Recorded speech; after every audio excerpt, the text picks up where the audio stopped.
Halo Infinite hasn't even been out for 5 minutes yet, and we're already talking about DLC 1. God, I hope it's good. But hey guys, and welcome. With Halo Infinite being a 10-year plan, we already know that we're going to get some additional campaign DLC for this game coming in the near future. With Microsoft obtaining the rights to a patent a few weeks ago for a title named Halo Endless, we're pretty certain that this will be the next installment in the Halo Infinite's campaign storyline for, of course, its 10-year plan. I mean, it makes perfect sense. We'll flesh out who the Endless are, probably starting off from the legendary ending, similar to how Halo Infinite started, of course, on the back of Halo 5's legendary ending. But, of course, the question is, how will the DLC work in Halo Infinite? Will it be a whole new full-length campaign, or will it be told to us in shorter stories and drip-fed to us over this 10-year period?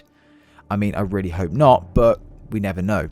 And also, will we have to buy this campaign DLC, or will it be free? Personally, I think it will be paid, and also obviously free with Game Pass, but because it's classed as a premium title, I would suspect that you would need to pay for this. I want to make it clear that, of course, if this is a fully blown campaign edition and it will take me around 10 hours to complete, I'm more than happy to shed the money and to buy this DLC. But if it's only a 3 to 4 hours and they're asking for a price around $30+, which, judging off the online store, could be how it works, I think the community, and myself included, will absolutely riot and hate it. However, today we're going to talk about the future DLC for Halo Infinite, how it will be released to us, and some of the things that we should and might expect to see later on down the line in DLC 1, and obviously on from there. If you guys do go on to enjoy the video and agree with any of the points that I've mentioned, please do consider dropping a like on the video as well. It'd be much appreciated. And of course, if you're brand new to the channel, do consider subscribing as well. Without further ado, guys, let's get into the video. Okay, so starting off with DLC 1, what should we expect?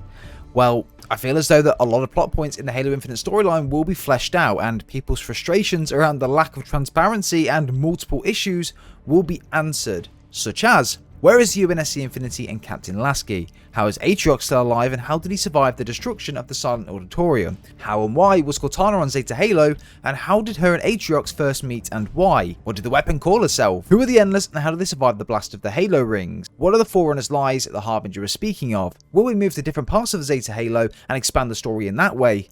Will offensive bias be shown in-game? I mean, I could probably go on for an hour talking about all of these things that we don't really have clarity to in the Halo Infinite story.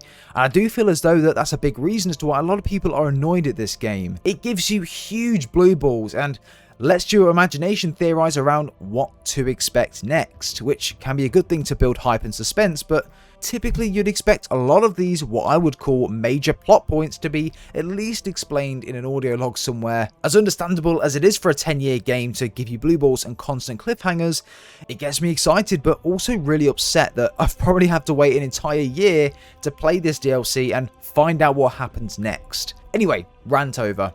What to expect in DLC 1. I think that, of course, the Endless will be freed and we'll understand more about the lore and the Endless, why they were imprisoned on Zeta Halo, and how they survived the blast of the Halo rings.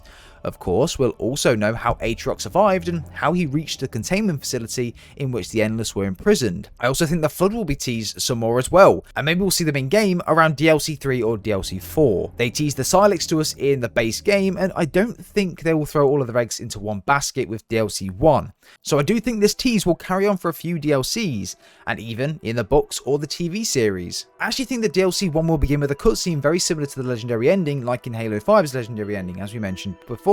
Almost like the game just carries on from that point, and again giving you the exact same feeling from the very start of the game, making it a seamless transition from the base game into the DLC. Similar to, of course, Halo Combat Evolved, where we meet the Covenant for the first time and they become our enemy on the Pillar of Autumn. Well, maybe we'll be recreating that mystery and initial interactions in Infinite. On the UNSC Infinity? Imagine how fucking sick that would be. Picture this, right? The weapon picks up communication from Captain Lasky, and it was on the UNSC Infinity crash landed on Zeta Halo. So we use a slipspace translocation portal to teleport to the Infinity. And there it is, just like a horror movie, using your torch to traverse through the Infinity, hearing different noises that we've never really heard before, and hearing scutters along the floor, things in the vents above you and below you, different noises, howls, stuff like that. Okay, now say bye-bye. Good, and can you sing?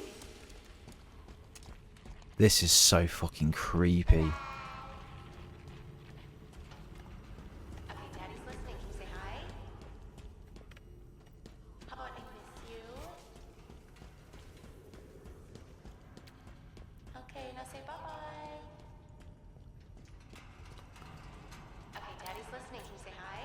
And then eventually we find Captain Lasky, who is imprisoned or tied up in the command center of the UNSC Infinity. This is where, of course, we first meet the Endless, maybe one of the leaders of the Endless, and then Atriox appears out of nowhere, saying like to the Master Chief, "Oh, we meet again," or something really cool to obviously think back and reminisce to the very first cutscene of Halo Infinite, of how obviously Atriox beat the Chief, and going into stuff like that, bringing that story back up again. I think that'd be really, really cool.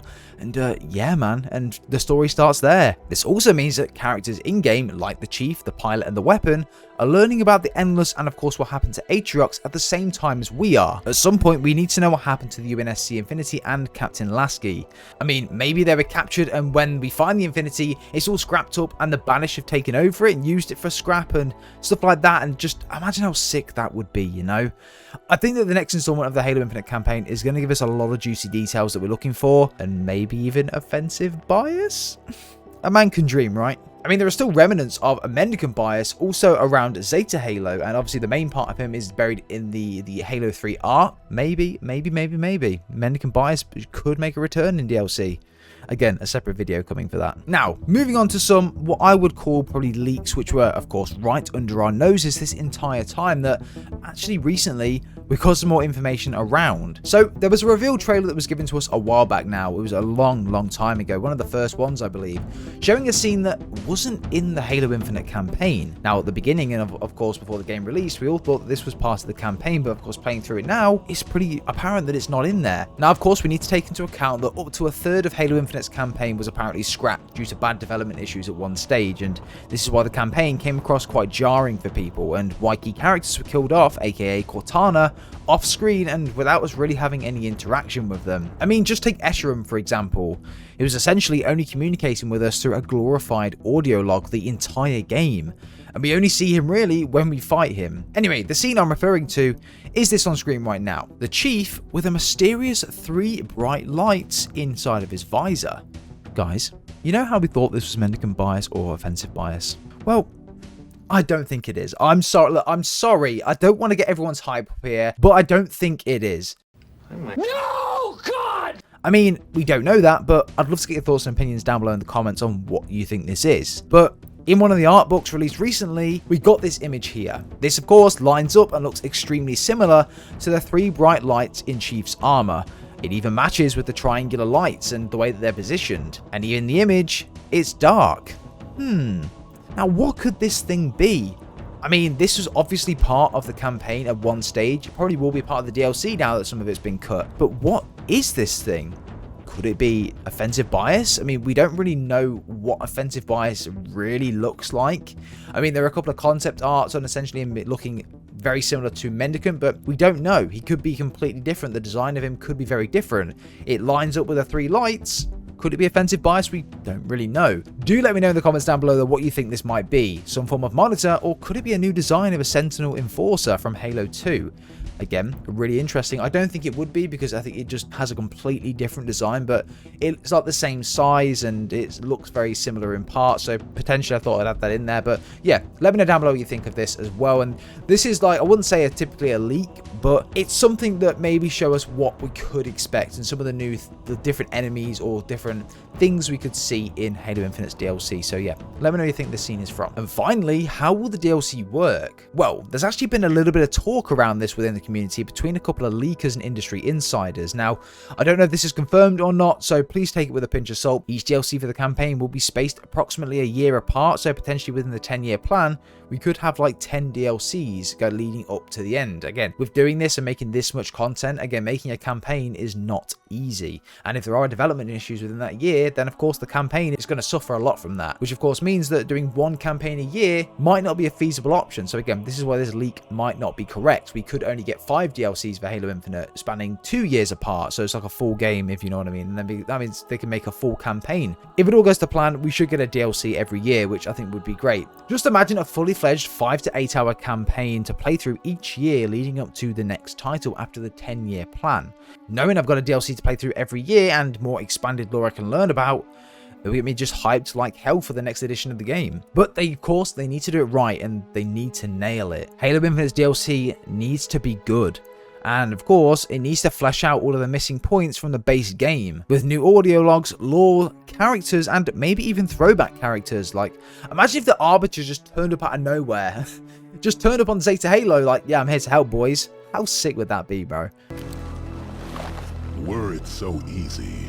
But anyway, guys, I'd love to know your thoughts and opinions down below in the comments. Again, a lot of this is speculation. A lot of this is rumors. We don't obviously have confirmed details about DLC 1 just yet. 343 did mention in a couple of their sort of documentaries and things that they put out around Halo Infinite's development that they are ahead of their sort of seasonal releases and ahead of their DLC. So I'm hoping that maybe DLC 1 is in the polishing stages already or almost complete, for obviously then they can work on the 2nd, 3rd and 4th and release it whenever. I mean, with them being ahead of DLC, it means that we're more likely to get those yearly DLC releases, which I think would be really, really good. Again, I would love a yearly, like, campaign for Halo Infinite, DLC or add-on, just to expand the lore and keep us busy. Again, alongside also playing the multiplayer, having a progression system and things like that will be added in eventually as well. I think it could be really promising. I think this game could really have a lot of promise that everyone's going to look forward to. So guys, as I mentioned, let me know in the comments down below what you think of this as well. Do drop a like on the video if you have enjoyed. Let me know your thoughts and comments down below. And of course, don't forget to subscribe to the channel and ring that notification bell